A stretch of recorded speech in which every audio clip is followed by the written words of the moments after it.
Hello, my name is Ilaria. I'm a postdoctoral researcher at KTH in Stockholm, Sweden. And today I will present a paper that was recently published in the Transactions of Computer-Human Interaction journal. I am excited to tell you about this work because it was born from an idea that I had back when I was doing my master's degree several years ago. And it's basically the culmination of my 2.5 years that I spent as a postdoc, working as a postdoc at Trinity College, Dublin in Ireland. So in this project, we ask, what happens if we mismatch the emotional expression shown in the voice and in the face of an artificial agent? For example, what happens if an artificial agent sounds as if it's smiling, but the face of this artificial agent does not show any smiling? And this is interesting for several reasons. So first of all, conceptually, we know that mismatching audio and video information can impair processing and comprehension. For example, in the case of the McGurk effect that you might have heard about.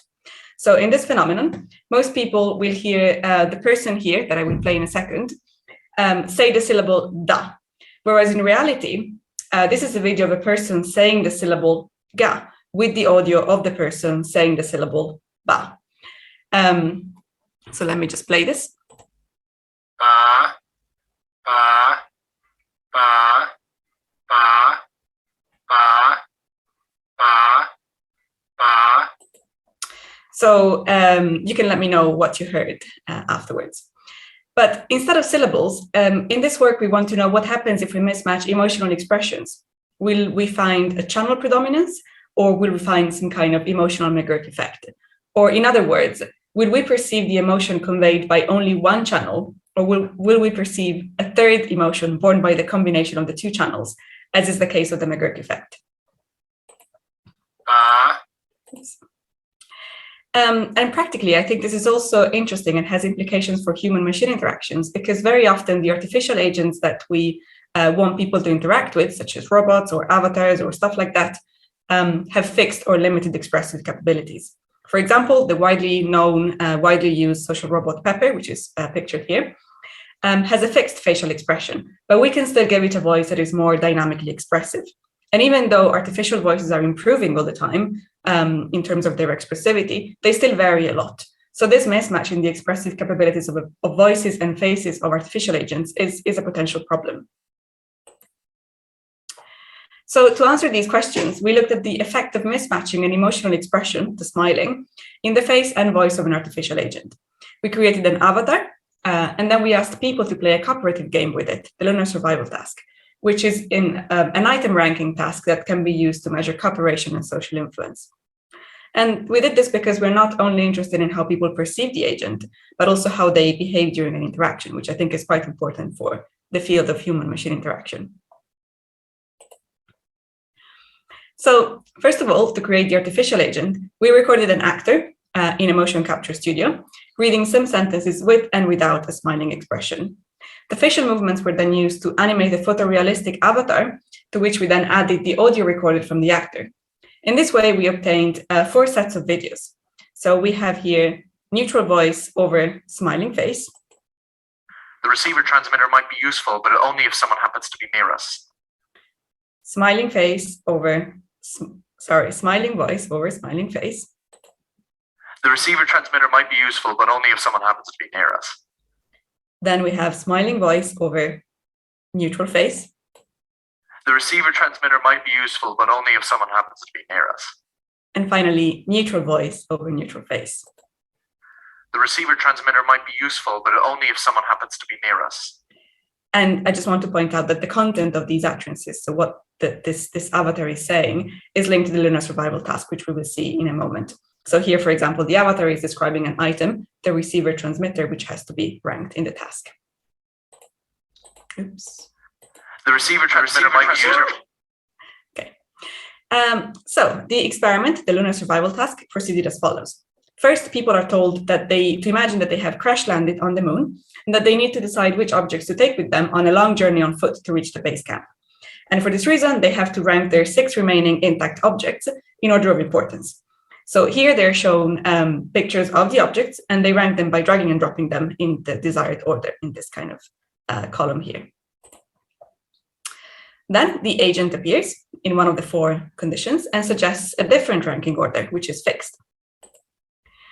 And the agent appears in one of our 4 conditions, so which is differing in terms of facial emotional expression, so either smiling or neutral, and audio emotional expression, so also either smiling or neutral.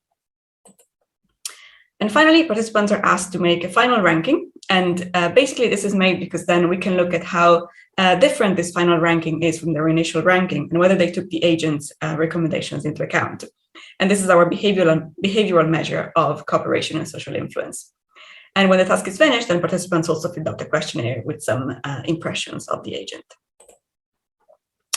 We did not run this experiment in the lab or online, but instead we were lucky enough to be able to run it during an exhibition at the Science Gallery, which was a museum adjacent to Trinity College Dublin. It was a science museum, and it had this exhibition on fakeness. So in our case, it was a fake human that we took to this exhibition. And the exhibition lasted over 3 months. And during this time, about 2,000 people interacted with our setup, with our exhibit. But here we only were able to retain and analyze data from about 835 people, but it's still quite a lot. So we have a lot of results because we ran several versions of the experiment, and we also conducted several pilot tests. And for all the details, I invite you to read the full paper, where you also find details on the statistical analysis and all of the different studies that we ran. But here I will only talk about some of the results. So first of all, the main result is that we didn't actually find any strong evidence that people behaved differently in the lunar survival task with the agent in the 4 conditions. And secondly, even though the objects to be ranked were not objectively very important or very unimportant for survival on the moon, people still tended to have strong opinions about them and were reluctant to move items that they had placed, for example, as their favorite objects or least favorite objects. They couldn't really be persuaded very easily in any of the conditions. And if anyone is interested in sort of item by item analysis of this ranking, we have that in the paper. And finally, in the perceptual evaluation, people rated the condition with neutral voice and smiling face as more appealing, trustworthy, intelligent, and knowledgeable than the other conditions.